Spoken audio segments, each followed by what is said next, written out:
Paris, the 29th of August 1944. General Charles de Gaulle, leader of the Free French forces in World War II, marches triumphantly through the newly liberated streets. After 4 years of occupation, the German forces surrender, and France's capital erupts with joy.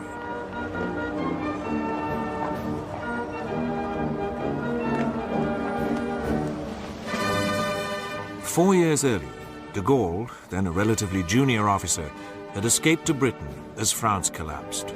Around him gathered a group of men who were determined to keep the honor and spirit of France alive. Their symbol became Joan of Arc's Cross of Lorraine.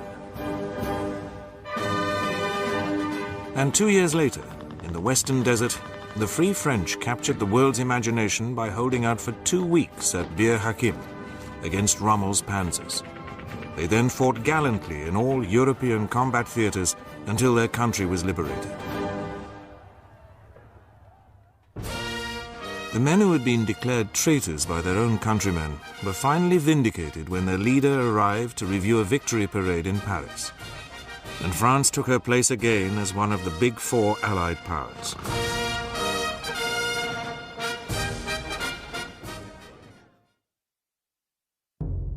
France was bled white during World War I. Her leaders were convinced that she could never afford to fight another major war in Europe. They pinned their hopes on the Maginot Line, a belt of fortifications on France's eastern border to deter future German aggression.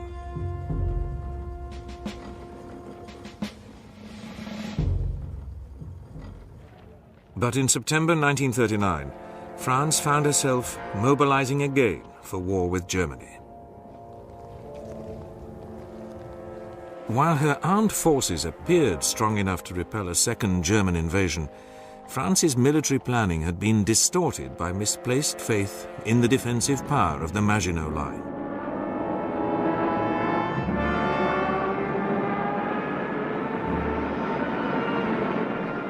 When the Germans launched their blitzkrieg in May 1940, the French had no answer to this revolutionary high-speed mechanized warfare.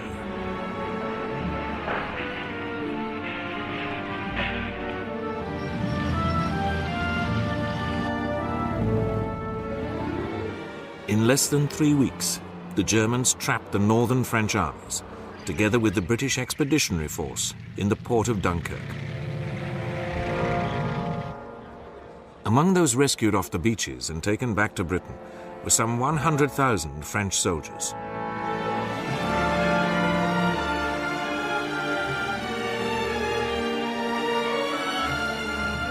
On the 5th of June, the Germans turned south to overrun the remainder of France.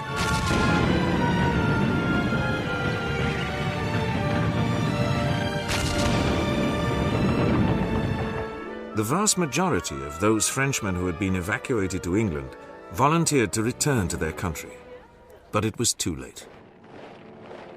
On the 14th of June, the Germans entered Paris. 2 days later, the French decided to seek an armistice. Most of the people of France were numb with shock and resigned to their fate.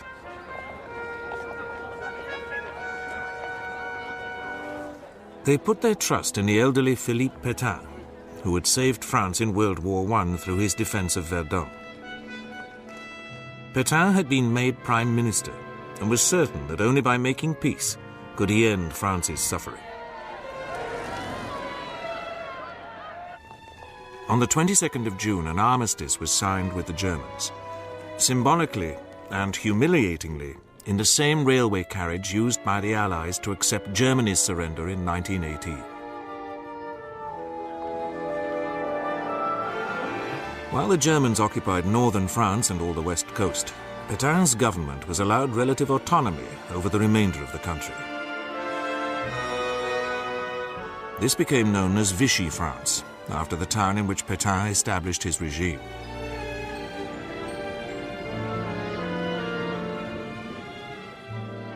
The Germans allowed France's overseas empire to remain intact, and the colonial administrations accepted Vichy as France's legitimate government. However, a few Frenchmen could not stomach defeat and were determined to fight on.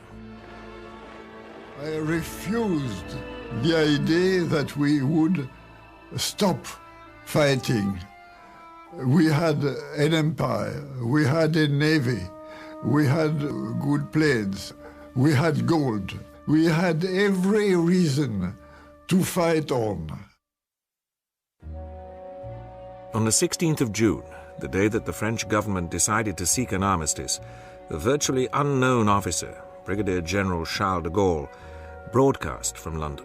Croyons que l'honneur des Français consiste à continuer la guerre aux côtés de leurs alliés. De Gaulle had commanded an armoured division during the recent campaign.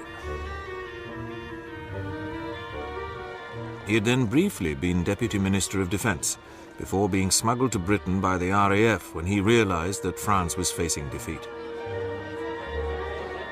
The British gave de Gaulle their official support as leader of a free French movement. He made further broadcasts to the French people. I invite all French people who wish to remain free to listen to me and to follow me. Long live France, free in honor and independence. But de Gaulle's message had little effect. The Vichy government declared him a traitor and condemned him to death in his absence. The prospect of de Gaulle raising forces to carry on the fight against Nazi Germany looked bleak.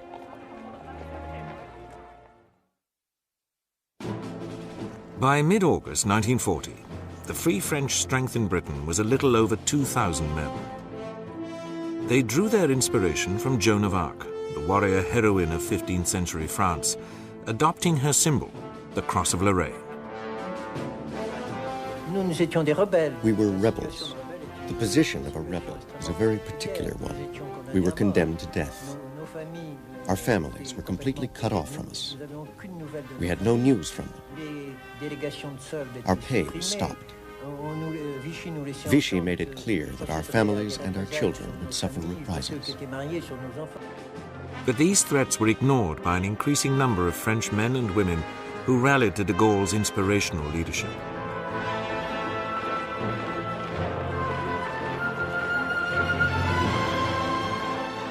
They were determined to free France from Nazi tyranny. Among the Free French were airmen, veterans of the battle for France who joined the RAF.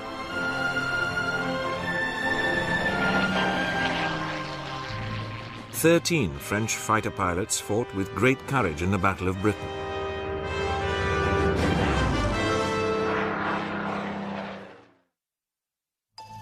But the situation of the French Navy proved a major problem. Churchill was concerned that the French fleet might be used by the Germans. The terms of the armistice dictated that it should be demobilized under Axis control. Some French ships were in British ports, both at home and in the Mediterranean, when the armistice came into effect. But the bulk of the Navy was still in its bases in French North Africa. On the 2nd of July 1940, after an ultimatum to join the British was rejected, British warships bombarded the French vessels in the ports of Oran and Mers el-Kabir.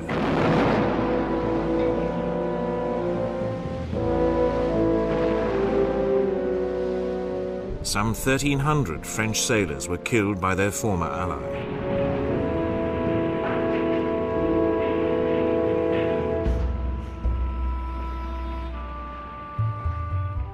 Simultaneously, the French warships in British ports were seized by the Royal Navy. In most cases, their crews offered no resistance and allowed their vessels to be taken over. But scuffles on board the submarine Surcouf at Plymouth resulted in the deaths of 3 British sailors and 1 Frenchman.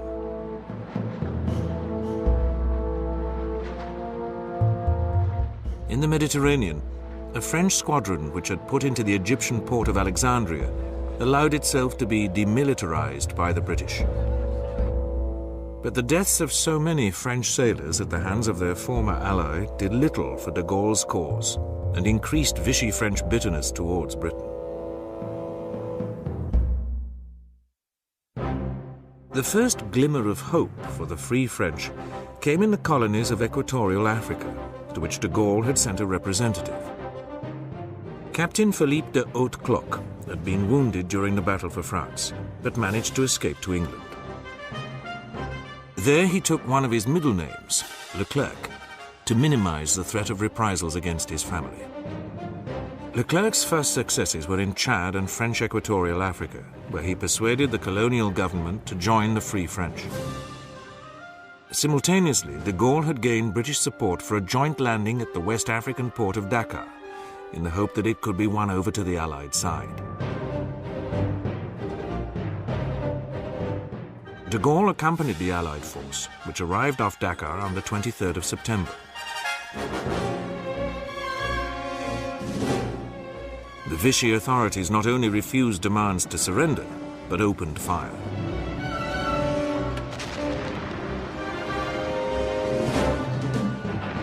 In the subsequent engagement, they damaged a British cruiser and a battleship.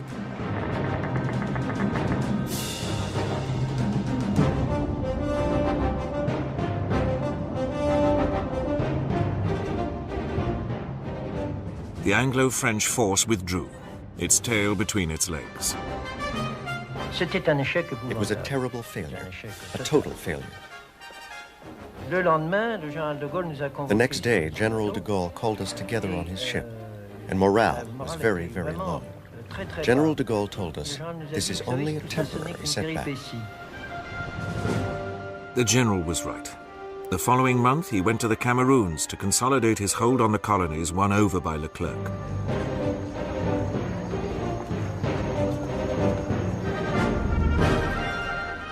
Gabon was secured in November, but only after bitter fighting with the local Vichy troops.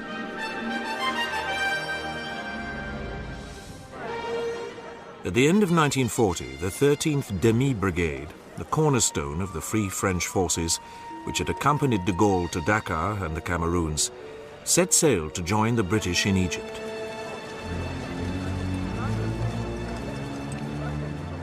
Its tough French Foreign Legion troops were eager to get into action against the enemy in the desert.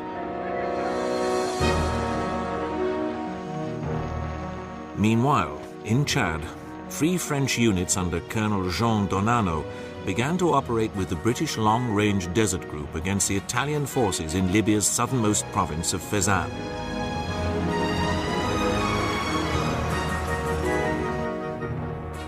Donano was killed during a raid on the Italian airfield at Mozouk in January 1941. Leclerc took his place and set off into Libya from Chad with 3,000 men, supported by 12 elderly bombers.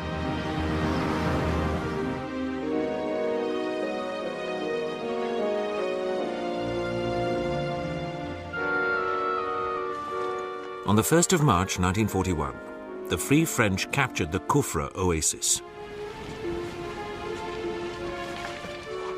It was a significant achievement for the Allied campaign.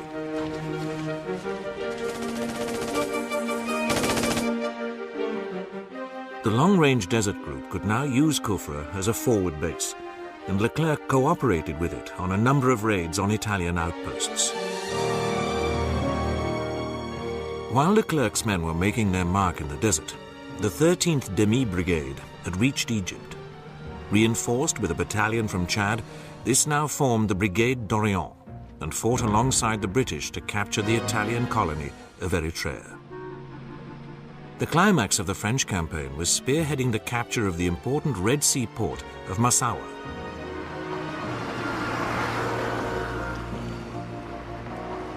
More Free French forces were gathering in Egypt during the first half of 1941. But their loyalty to the Allied cause was severely tested in June.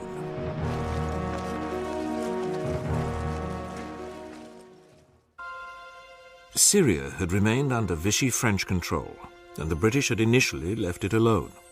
But in May 1941, there was a revolt against the British in neighboring Iraq. The Germans supported the rebels and obtained Vichy French agreement to use airfields in Syria. Once the British became aware of this, they decided to invade, fearing that the Luftwaffe and Vichy French Air Force would launch attacks against Egypt.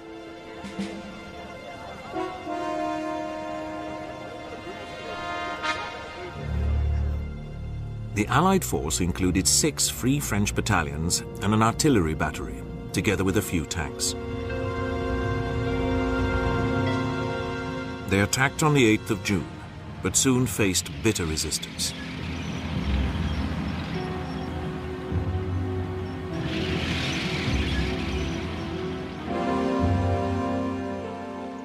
Free French liaison officers went in with the leading Australian and British units and tried to persuade the Vichy troops to come over to the cause of de Gaulle, but they were ignored. Frenchmen ended up fighting Frenchmen. During the battle for Damascus, Foreign Legion units went into action on both sides.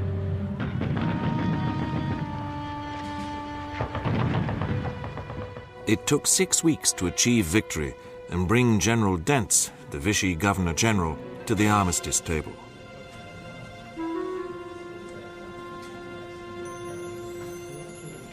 But the majority of his soldiers continued to believe that de Gaulle and his men were traitors to France, and only 6,000 of the 37,000 in Syria agreed to join the Free French.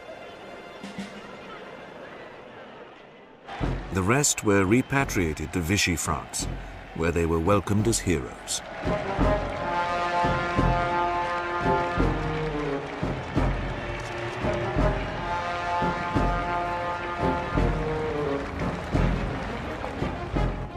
De Gaulle was furious at not being consulted about the armistice.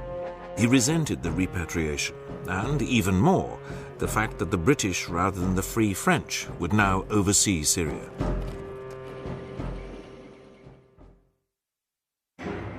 During the autumn of 1941, the Free French Airmen in Britain formed their first dedicated fighter squadron within the RAF, number 340, Ile-de-France, equipped with Spitfires and initially based in Scotland.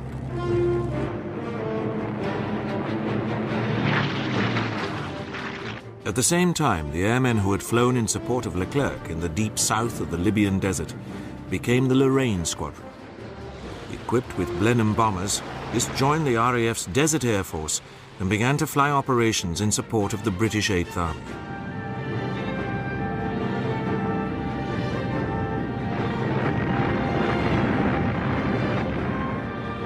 The Free French Navy was also deeply involved in the Battle of the Atlantic.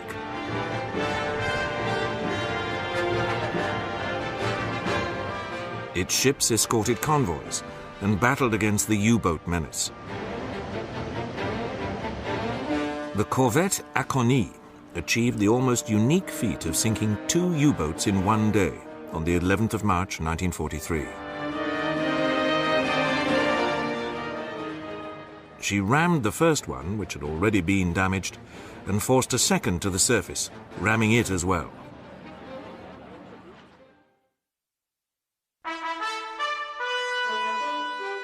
The entry of America into the war in December 1941 meant that French possessions in the Americas could be taken from Vichy. Washington wanted to do this through negotiation, but in one instance, de Gaulle disregarded American wishes and took unilateral action.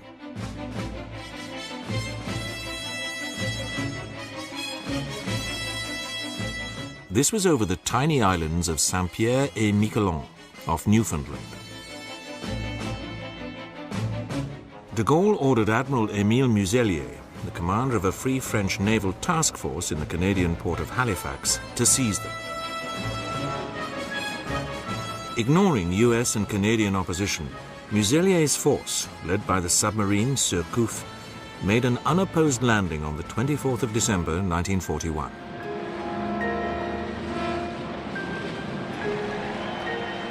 Most of the inhabitants were delighted to join the Free French.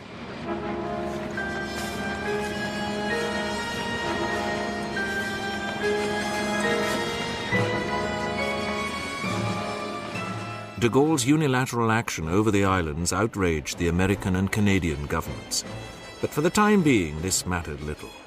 The main theatre of Free French operations was far away, in the deserts of North Africa, fighting alongside the British.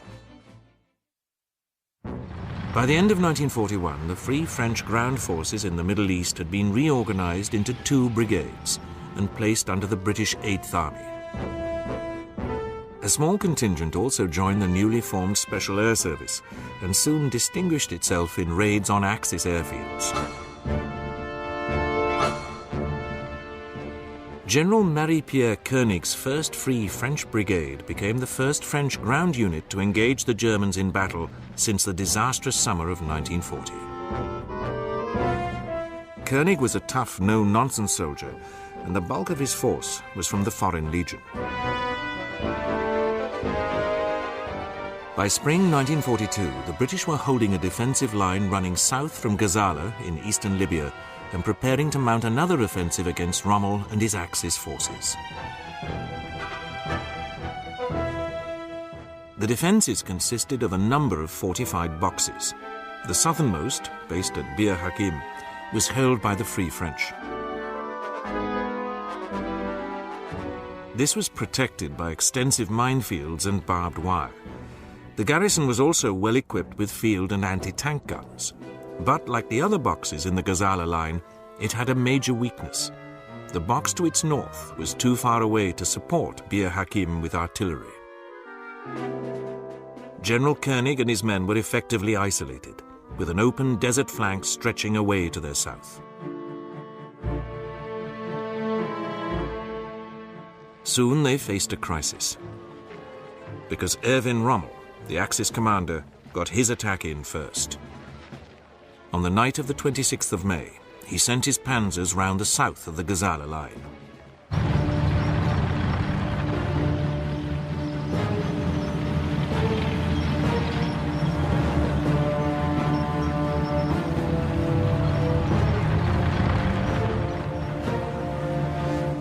Within 24 hours, they had got astride the 8th Army's lines of communication, creating increasing confusion in the British rear.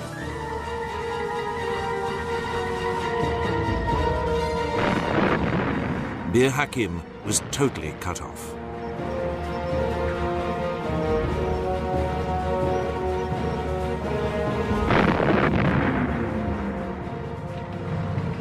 The Italian Trieste Armoured Division and the German 90th Light Division attacked the Free French box, but failed to make much headway.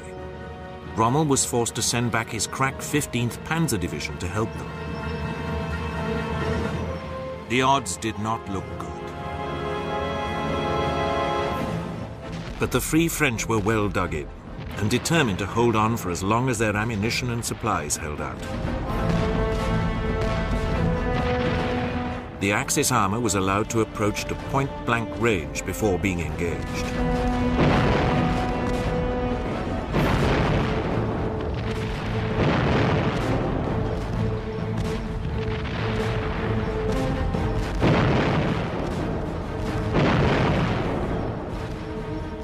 Every attack was repulsed.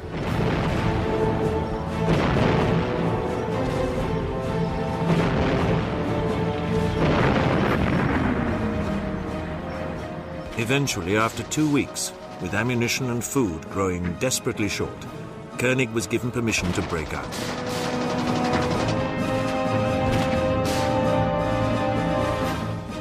He did so on the night of the 10th of June, bringing 2,700 of his 3,600 men to safety.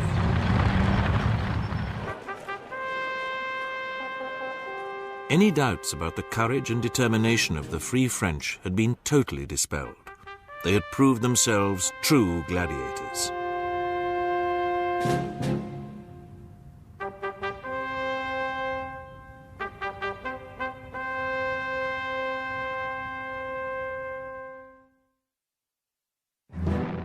The tide of war in the deserts of North Africa finally turned in late October 1942, when General Bernard Montgomery attacked Erwin Rommel's Axis forces at El Alamein. The 2 Free French brigades in the British 8th Army took part in the advance, which drove the Axis forces out of Libya.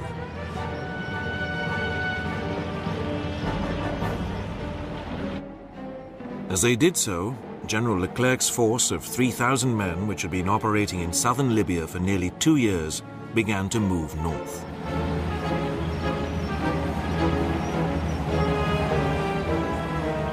After an epic 1,500-mile trek across the desert, he met Montgomery at Tripoli on the 23rd of January, the day on which the British arrived in the Libyan capital. Leclerc placed himself under Montgomery's command, and his troops joined other Free French brigades to become the first Free French division. This was soon to expand rapidly, for a major campaign had just begun in another part of France's overseas empire, which would bring fresh troops over to the Free French.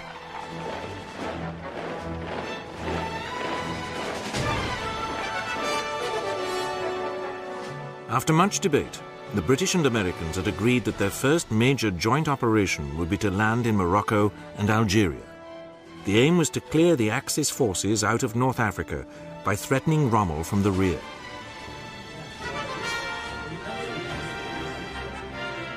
The Allies hoped that the Vichy administrations in Morocco and Algeria would come over to their side without opposing the landings. So the United States took the lead in putting out feelers. It had maintained diplomatic relations with Vichy France, while Britain was still hated for sinking the French fleet.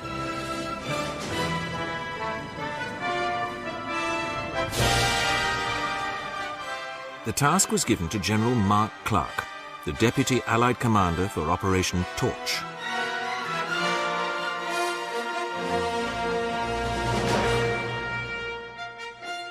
He was secretly landed by the submarine HMS Seraph on the Algerian coast to negotiate with General Charles Mast, the commander of Vichy forces in the Algiers area. But their discussions were inconclusive.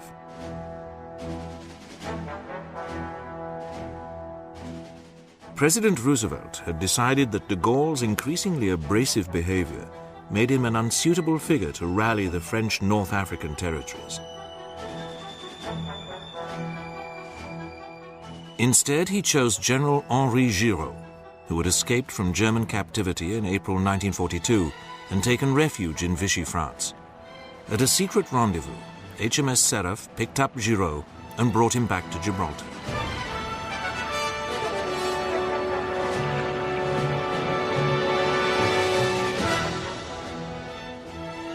There he met the Allied commander of the landings, General Dwight Eisenhower, who told him that these would take place the following day, the 8th of November.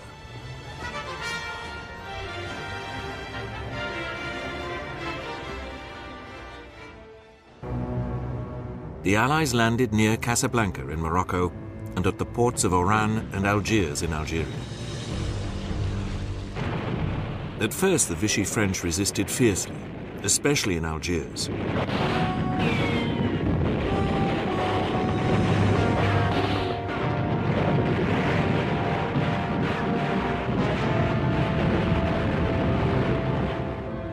But the following day, Admiral Jean Dallon, the Vichy head of French Northwest Africa, agreed to a ceasefire in Algiers, but not elsewhere.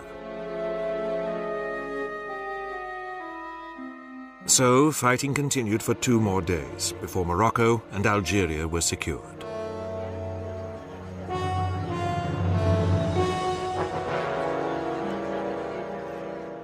To the disgust of the Free French, Dallon was left in charge, even though he made it plain that he still supported Pétain.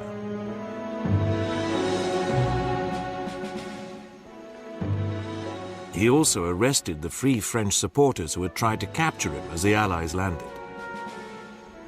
Nonetheless, Dallon agreed to work with Giraud, who was flown in from Gibraltar while the Allies prepared to bring the final Vichy French territory, Tunisia, onto their side.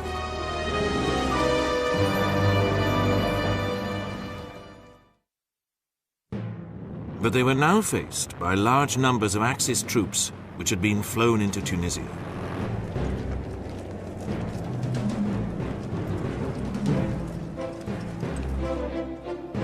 Their loyalties divided. The Vichy French forces in the country offered no resistance at first.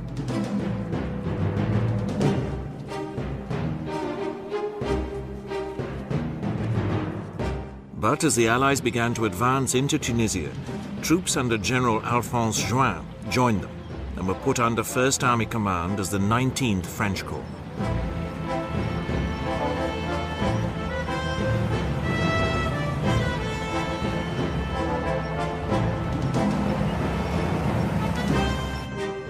The Free French fought hard during the rest of the campaign in Tunisia.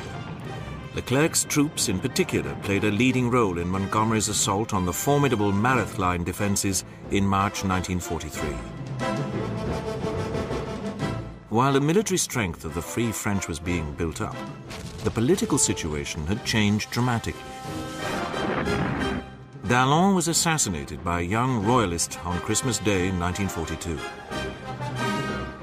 De Gaulle agreed to join Giraud in a committee of national liberation, but within a few months he had regained his position as the sole leader of the Free French.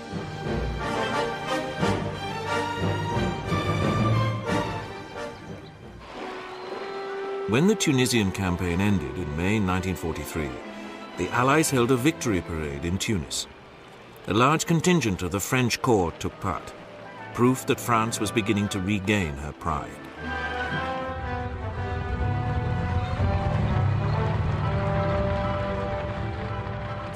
It was now planned that the French corps would join in the Allied assault on Italy. But before they could do so, they had to be re-equipped with modern weapons. The troops were delighted with their new American tanks and other weapons and trained enthusiastically to take their place in the Allied line.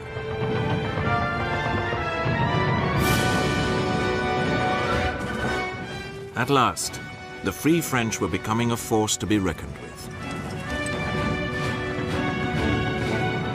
It was also becoming clear that the liberation of their country was no longer a distant dream.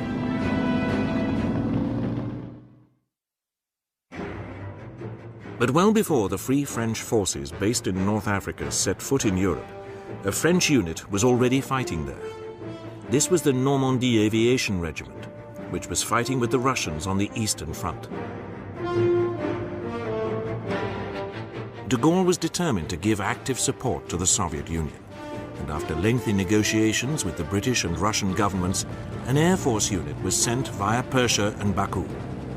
After training on the Yak-1 fighter, the regiment went into action in March 1943.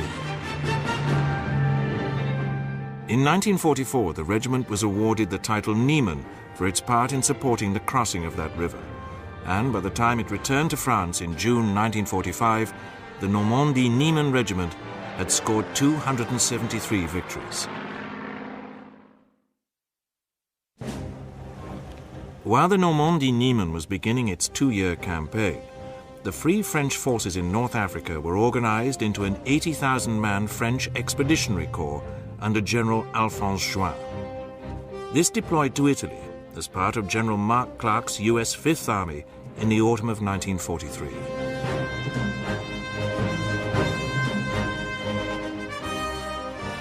The Expeditionary Corps was soon involved in the grim battles to force the formidable mountain defenses of the Gustav Line, south of Rome.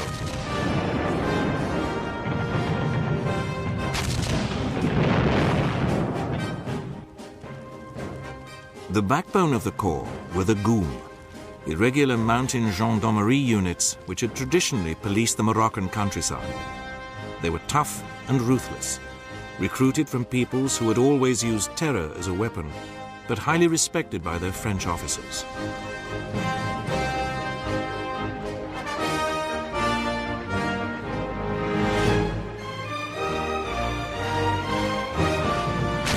The Goum's mountain warfare skills enabled the French Expeditionary Corps to unlock the Gustav Line by forcing the German positions overlooking the river Garigliano.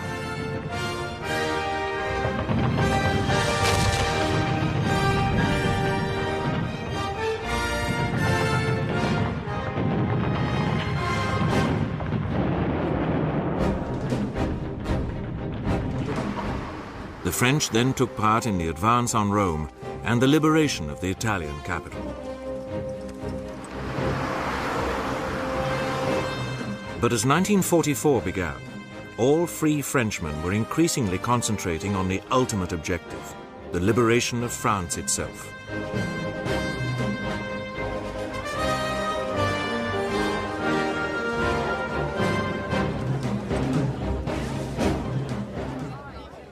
The Free French Air Force in Britain was now contributing 4 fighter and 3 bomber squadrons to the Royal Air Force.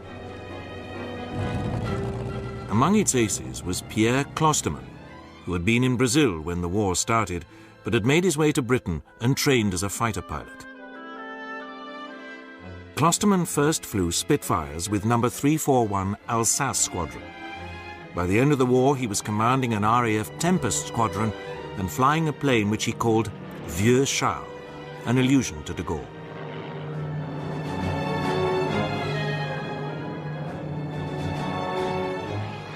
He shot down 33 German planes in just 2 years of air fighting.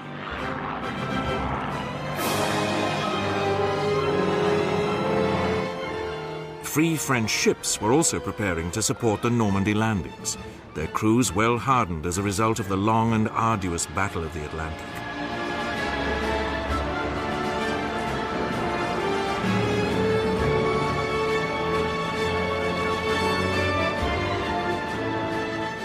On the ground, the main Free French formation in Britain was the 2nd Armoured Division commanded by General Leclerc. This had been formed in Morocco and then deployed to Britain in the autumn of 1943.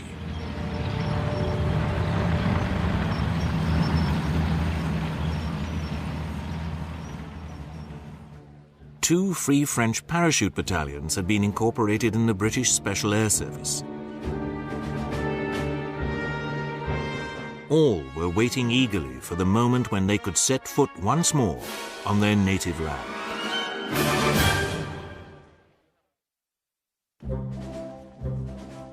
The only Free French troops to land in Normandy on D-Day, the 6th of June 1944, were commandos. They were part of the British No. 10 Inter-Allied Commando, led by the dashing Philippe Kiefer, veteran of several raids. Kiefer and his men stormed ashore side by side with their British comrades. Soon they were being greeted by their jubilant countrymen.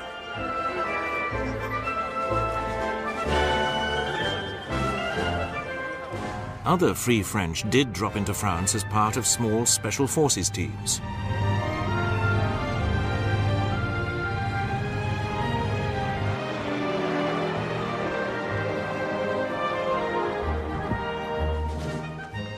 Their task was to liaise with the French forces of the interior, the paramilitary resistance forces based in central France, and coordinate their operations. General Leclerc, whose journey back to France had begun over 3 years earlier in Chad, had to wait until late July before he and his division crossed to France.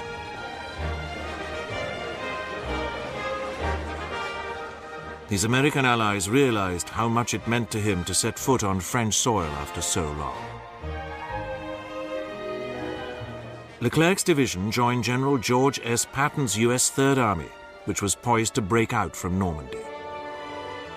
Calvados, the local apple brandy, spurred Leclerc and his men on their way, racing south and then east across France.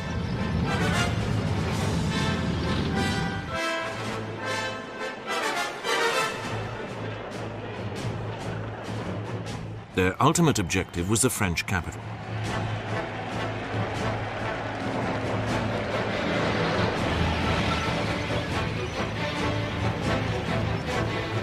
The leading elements of 2nd Armoured Division reached Paris late on the evening of the 23rd of August.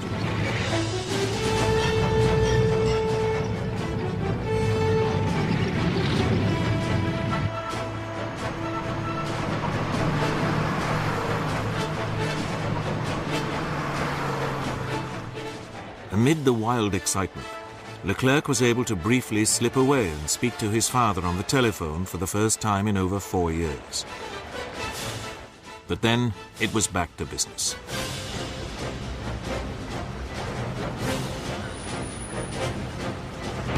For the French forces of the interior had risen against the German garrison in Paris. Bloody street battles were raging, and there was a danger that complete anarchy might take over.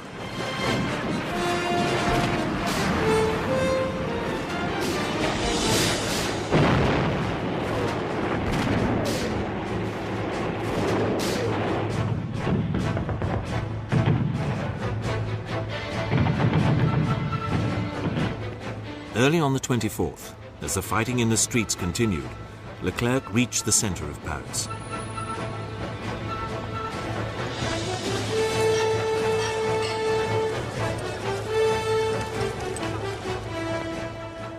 He took the surrender of the German garrison commander, General von Choltitz. Many of his garrison also surrendered, but other Germans fought on.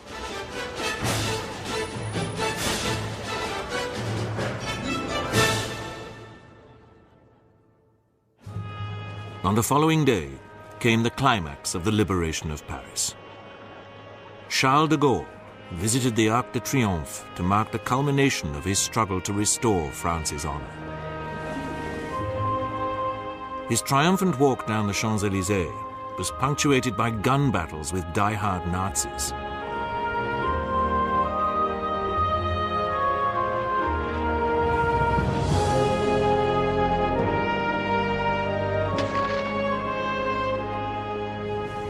But de Gaulle was not to be denied his moment. For not only had Leclerc's troops led the liberation of Paris, but 10 days earlier the Free French had been involved far to the south in the other great assault to liberate their country.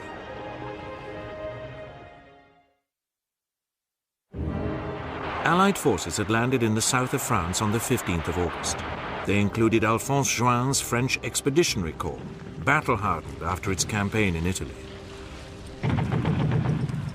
This was now part of the French First Army, under General Jean de Lattre de Tassigny, who had fought as commander of an infantry regiment in 1940 and had then commanded Vichy divisions in Tunisia and southern France. When German forces occupied southern France in November 1942, after Operation Torch, de Lattre attempted to follow his orders and resist them. This resulted in a 10-year prison sentence from the Vichy regime, but he managed to escape across the Mediterranean to Algeria.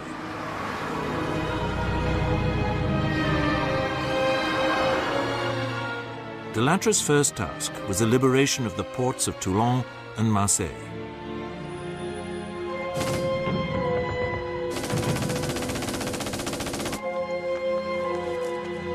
His men rapidly cleared the Germans from both places, to the delight of the local population.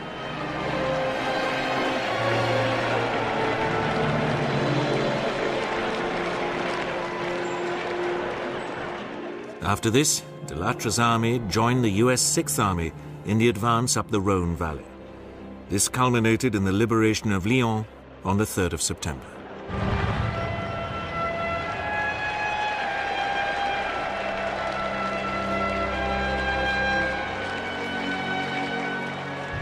After bringing Leclerc under his command and absorbing elements of the forces of the interior, de Lattre advanced into the Vosges region just north of the Swiss border. The French then fought a grim battle to eliminate the German forces around Colmar, the last obstacle barring their approach to the River Rhine.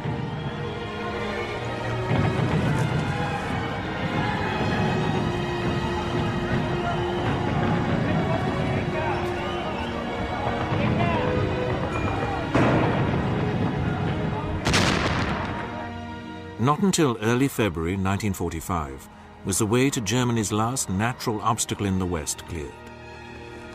In the final headlong advance into Germany, the French cleared the Black Forest and finished their war at Hitler's Alpine retreat, Berchtesgaden, now reduced to rubble by Allied bombers.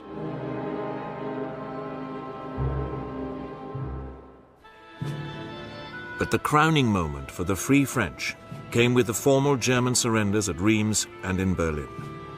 French representatives proudly took their places at the table with their American, British, and Soviet allies.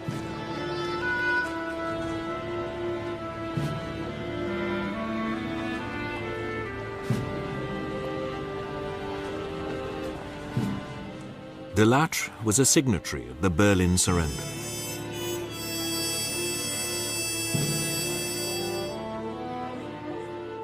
Thereafter, the French were given their sectors of both Berlin and Western Germany to govern. France had regained her self-respect and was once more a major power.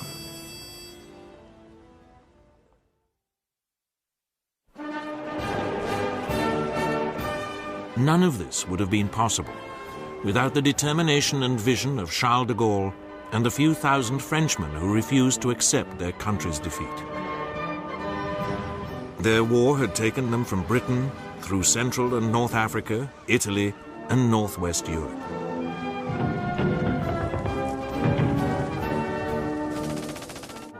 It had been a long, hard road.